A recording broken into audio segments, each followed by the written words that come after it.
Во втората задача од овој облик ќе се обидиме да определиме плоштина на парцела која што има облик како на следниот цртеж. Се обидам да ја нацртам.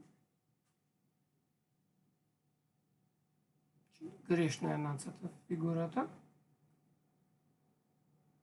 Таа е правоаголен трапез во суштина.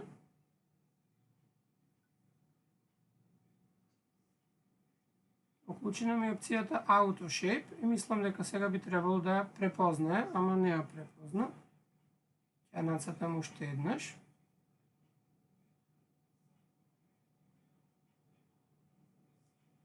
Сега е во ред.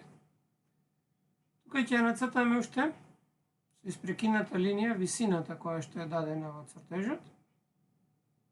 И димензиите се следни. 56 метри е висината.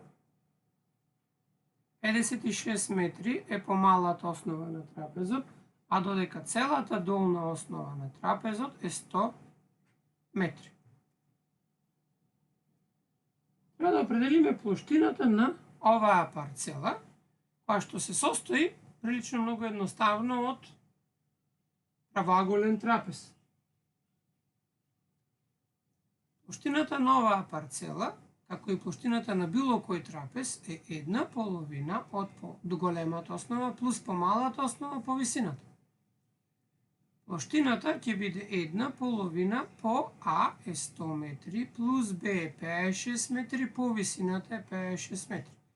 Сега 2 ќе го скратиме со 56, ќе дојде 28 и плоштината ќе биде 156 по 28. За да го пресметаме ова, искористам сега една техника за множење, за да ја представам на видеото. 156 со 28. 6 по 2 е 12. 8 по 6 е 48. 2 по 5 10. 8 по 5 е 40. 1 по 2 е 2. 1 по 8 е 0,8.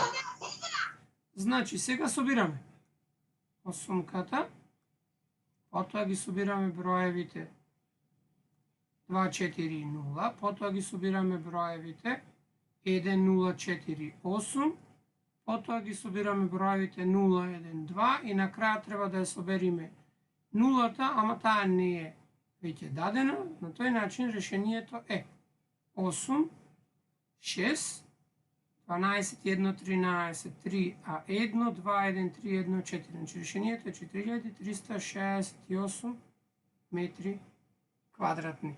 Значи, такава е плоштината на оваа парцела.